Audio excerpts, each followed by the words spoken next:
1337년 유럽의 심장부에서 한 편의 거대한 드라마가 막을 올렸습니다. 그것은 무려 116년간 지속된 백년 전쟁이었죠. 이 전쟁은 단순한 두 왕국 간의 갈등이 아니었습니다.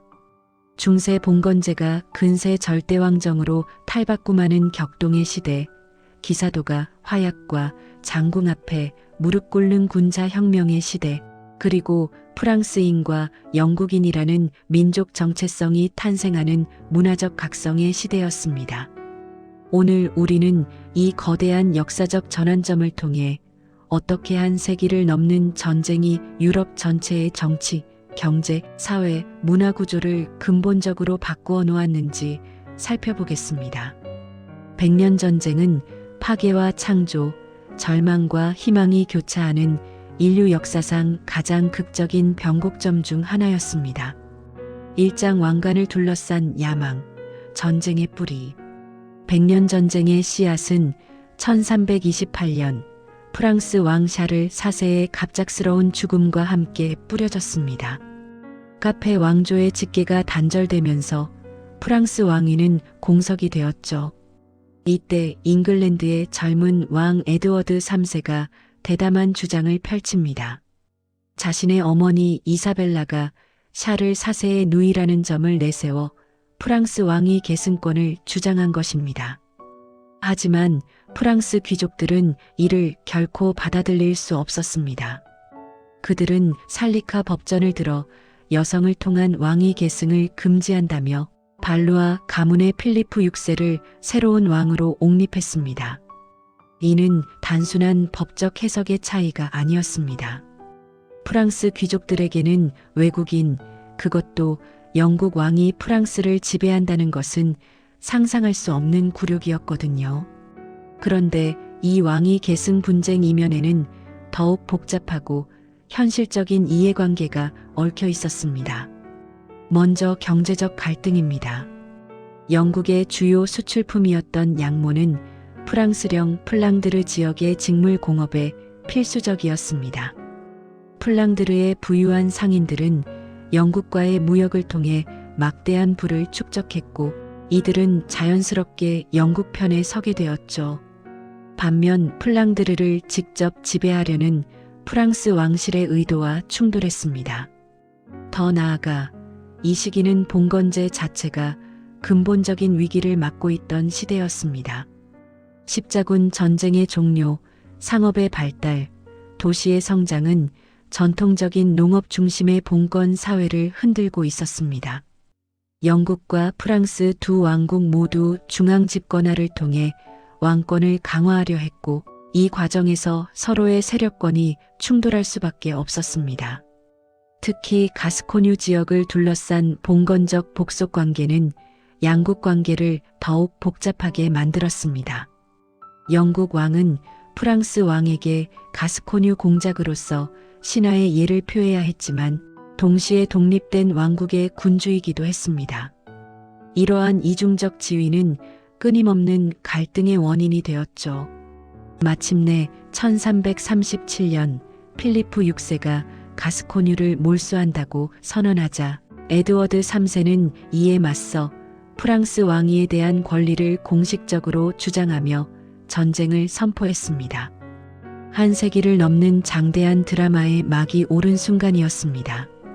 이장 혁신과 파괴의 무대, 전쟁의 전개와 군사혁명. 백년 전쟁 초기, 영국은 놀라운 전술적 우위를 보여주었습니다. 그 핵심에는 바로 장궁이라는 혁신적인 무기가 있었죠. 웨일스 산맥에서 개발된 이 긴 활은 기존의 석궁보다 사정거리가 길고 연사 속도가 빨랐습니다. 더욱 중요한 것은 장궁을 다루는 궁수들이 대부분 평민 출신이었다는 점입니다. 1346년 크레시 전투는 이러한 변화를 극명하게 보여준 역사적 순간이었습니다. 프랑스의 중무장 기사들이 자신만만하게 돌격했지만 영국의 장궁 부대 앞에서는 속수무책이었죠. 화려한 갑옷을 입은 기사들이 진흙 속에 쓰러지는 모습은 중세 기사도의 몰락을 상징적으로 보여주었습니다. 이 전투에서 프랑스는 왕족과 고위 귀족을 포함해 수천 명의 기사를 잃었습니다. 10년 후 푸아티에 전투에서는 더욱 충격적인 일이 벌어졌습니다. 프랑스 왕 장 2세가 직접 포로로 잡힌 것입니다. 왕이 적의 포로가 된다는 것은 중세 사회에서 상상할 수 없는 굴욕이었죠. 이 사건은 프랑스 사회 전체를 충격에 빠뜨렸고 왕권에 대한 신화적 믿음을 크게 흔들어 놓았습니다. 하지만 프랑스의 시련은 여기서 끝나지 않았습니다. 1347년부터 유럽 전체를 휩쓴 흑사병은 프랑스에 특히 큰 타격을 주었습니다. 인구의 3분의 1에서 절반까지 목숨을 잃었다고 추정되는 이 팬데믹은 전쟁보다도 더 큰 사회적 파괴를 가져왔습니다. 농업 생산력이 급격히 떨어지고 사회 질서가 흔들렸죠. 생존자들 사이에서는 전통적인 권위에 대한 회의가 깊어졌고 자크리의 낭 같은 농민 봉기가 곳곳에서 일어났습니다. 그러나 15세기에 들어서면서 상황은 극적으로 반전됩니다. 그 전환점에는 한 평범한 농가의 소녀가 있었습니다. 바로 잔 다르크입니다. 1429년 17세의 잔 다르크가 신의 계시를 받았다며 샤를 7세 앞에 나타났을 때 많은 사람들은 그녀를 미치광이로 여겼습니다. 하지만 그녀의 열정적인 확신과 카리스마는 절망에 빠진 프랑스인들에게 새로운 희망을 불어넣었습니다. 오를레앙 포위전에서 그녀가 이끈 프랑스군의 승리는 단순한 군사적 승리를 넘어서는 의미가 있었습니다. 그것은 프랑스 민족 정신의 각성이었죠. 잔 다르크는 단순히 왕을 위해 싸우는 것이 아니라 프랑스라는 땅과 그 땅에 사는 사람들을 위해 싸운다고 선언했습니다. 이는 중세의 봉건적 충성심을 넘어선 근대적 민족주의에 맹하였습니다. 비록 잔 다르크는 1431년 영국군에 의해 화형에 처해졌지만 그녀가 불러일으킨 민족적 각성은 꺼지지 않았습니다. 오히려 그녀의 순교는 프랑스인들의 결속을 더욱 강화시켰죠. 샤를 7세는 그녀가 이룬 성과를 바탕으로 정당한 프랑스 왕으로서의 지위를 확립할 수 있었고 이후 체계적인 군제 개혁에 착수했습니다. 프랑스의 군사 개혁은 혁신적이었습니다. 전통적인 봉건 기사 중심의 군대에서 벗어나 상비군을 창설했고 화약 무기를 적극 도입했습니다. 특히 대포의 활용은 전쟁의 양상을 완전히 바꾸어 놓았습니다. 견고한 성벽도 대포 앞에서는 무력했고 이는 중세 성곽 중심의 방어 전술을 무의미하게 만들었습니다. 1453년 카스티용 전투에서 프랑스군은 체계적인 포병 운용으로 영국군을 완전히 괴멸시켰습니다. 이 전투에서 영국의 명장 탈봇 백작이 전사하면서 영국의 프랑스 본토 지배는 사실상 종료되었습니다. 칼레를 제외한 모든 프랑스 영토에서 영국군이 철수하면서 116년간 지속된 백년 전쟁은 막을 내렸습니다. 삼장 권력의 재편과 국가의 탄생. 백년 전쟁이 끝난 후 유럽의 정치 지형은 완전히 달라졌습니다. 가장 두드러진 변화는 강력한 중앙 집권 국가의 등장이었습니다. 프랑스에서는 샤를 7세와 그의 후계자 루이 11세에 의해 왕권이 전례 없이 강화되었습니다. 전쟁 중에 군사적 필요에 의해 도입된 각종 세제가 평시에도 유지되면서 왕실은 안정적인 재정 기반을 확보할 수 있었습니다. 특히 탈야라고 불리는 직접세는 귀족들의 동의 없이도 징수할 수 있었기 때문에 왕권의 독립성을 크게 높여주었습니다. 더욱 중요한 것은 상비군의 창설이었습니다. 1445년 샤를 7세가 창설한 오르도낭스 기병대는 유럽 최초의 상비군 중 하나였습니다. 이제 왕은 귀족들의 봉건적 의무에 의존하지 않고도 독립적인 군사력을 보유할 수 있게 되었죠. 이는 봉건제의 근간을 뒤흔드는 혁명적 변화였습니다. 한편 영국에서는 다른 방식의 정치적 발전이 일어났습니다. 프랑스에서의 패배와 막대한 전쟁 비용은 왕권을 약화시켰고 대신 의회의 역할이 크게 강화되었습니다. 특히 세금 승인권을 둘러싼 왕과 의회의 갈등은 영국 의회 민주주의의 발전에 중요한 동력이 되었습니다. 백년 전쟁 중에 의회는 전쟁 수행을 위한 세금을 승인하는 대가로 왕권에 대한 견제권을 점진적으로 확대해 나갔던 것이죠. 이러한 정치적 변화와 함께 더욱 근본적인 변화가 일어났습니다. 바로 민족 정체성의 형성입니다. 전쟁 이전까지만 해도 프랑스인이나 영국인이라는 개념은 매우 모호했습니다. 사람들의 일차적 충성 대상은 왕이나 영주였지 추상적인 나라가 아니었거든요. 하지만 백년 전쟁을 거치면서 상황이 달라졌습니다. 프랑스에서는 영국이라는 외적에 맞선 공통의 투쟁, 경험이 프랑스인으로서의 정체성을 형성하는 중요한 계기가 되었습니다. 잔 다르크가 외친 하느님과 프랑스를 위하여 라는 구호는 단순히 왕에 대한 충성을 넘어선 조국에 대한 사랑을 표현한 것이었습니다. 영국에서도 마찬가지였습니다. 프랑스에서의 영광스러운 승리들은 영국인으로서의 자부심을 키웠고 아젠쿠르 전투의 헨리 5세는 영국 민족 영웅으로 추앙받게 되었습니다. 셰익스피어가 훗날 이를 소재로 한 역사극들을 쓸 수 있었던 것도 이미 튜더 시대의 영국인들에게 백년 전쟁이 민족의 영광으로 각인되어 있었기 때문이었죠. 언어의 변화도 주목할 만합니다. 전쟁 이전까지 영국의 지배층은 프랑스어를 사용했습니다. 노르만 정복 이후 프랑스어가 궁정과 법정의 공용어였거든요. 하지만 백년 전쟁을 거치면서 영어가 공식 언어로 자리 잡게 되었습니다. 1362년에는 법정에서도 영어 사용이 의무화되었고 1399년 헨리 4세는 영어로 즉위 연설을 한 최초의 영국 왕이 되었습니다. 프랑스에서도 비슷한 변화가 일어났습니다. 다양한 지방 방언들이 파리 중심의 표준 프랑스어로 통합되어 가는 과정이 가속화되었고 이는 문화적 통일과 민족의식 형성에 중요한 역할을 했습니다. 사장 경제와 사회의 대변혁. 백년 전쟁은 유럽의 경제 구조에도 혁명적 변화를 가져왔습니다. 전쟁으로 인한 파괴와 혼란은 분명 막대한 경제적 손실을 초래했지만 동시에 새로운 경제적 기회도 창출했습니다. 먼저 금융업의 발달을 들 수 있습니다. 전쟁 수행에는 막대한 자금이 필요했고 이는 대출과 신용의 발달을 촉진했습니다. 이탈리아의 메디치 은행을 비롯한 유럽의 금융가들은 전쟁 자금을 조달해주며 막대한 이익을 얻었죠.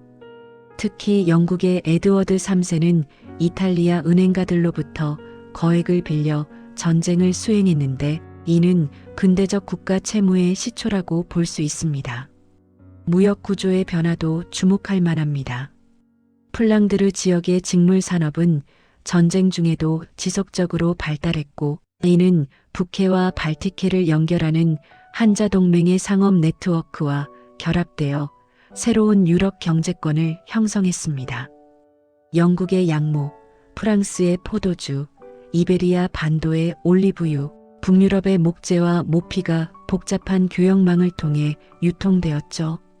특히 주목할 점은 무기 산업의 발달입니다. 화약과 대포의 등장은 새로운 산업 분야를 창출했고 이는 금속 가공업과 화학 기술의 발전으로 이어졌습니다. 프랑스의 루아르강 유역과 영국의 웨일스 지역은 무기 제조업의 중심지로 발달했습니다. 농업 부문에서도 큰 변화가 있었습니다. 흑사병으로 인한 인구 감소는 역설적으로 생존한 농민들의 지위 향상으로 이어졌습니다. 노동력 부족으로 임금이 상승했고 농민들은 더 나은 조건을 요구할 수 있게 되었죠. 영국에서는 이것이 1381년 와트 타일러의 난으로 폭발했고 프랑스에서는 자크리의 난이 일어났습니다.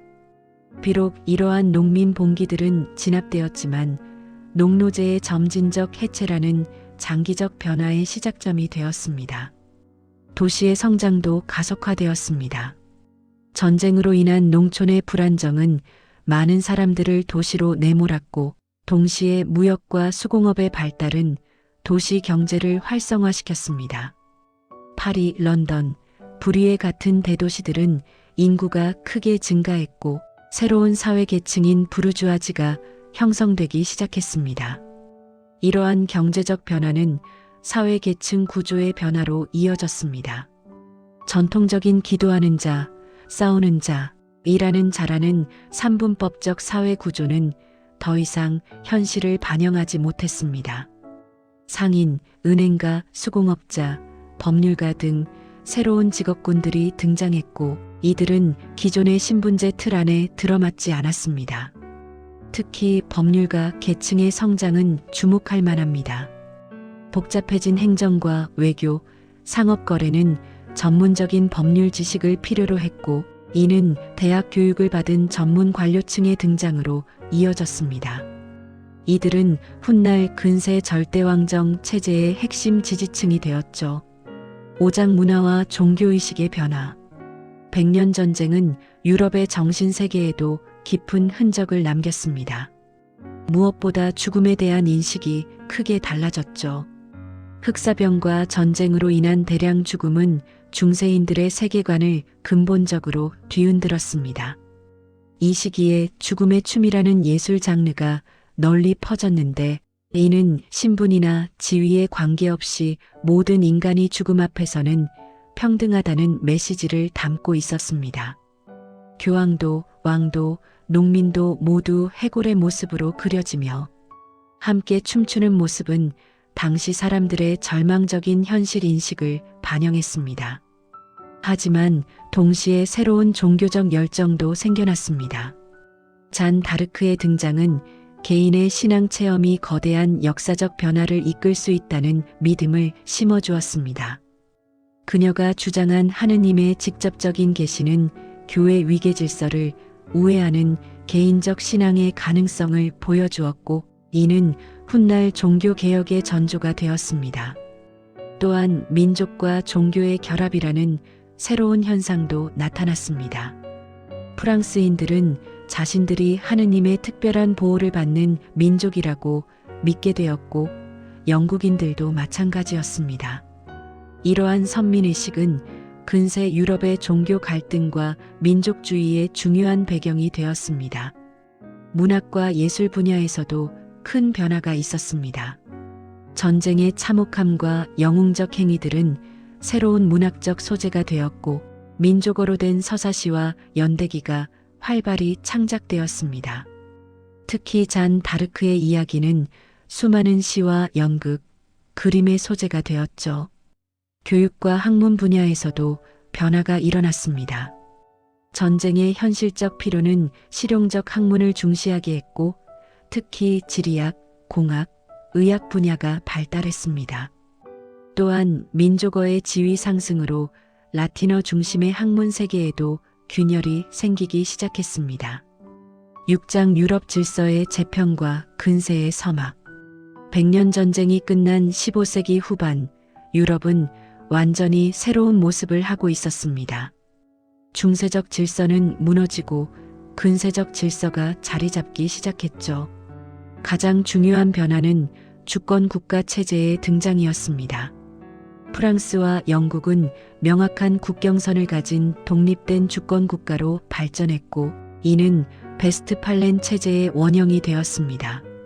더 이상 교황이나 신성 로마 제국 황제가 유럽 정치의 최고 권위자가 아니었습니다.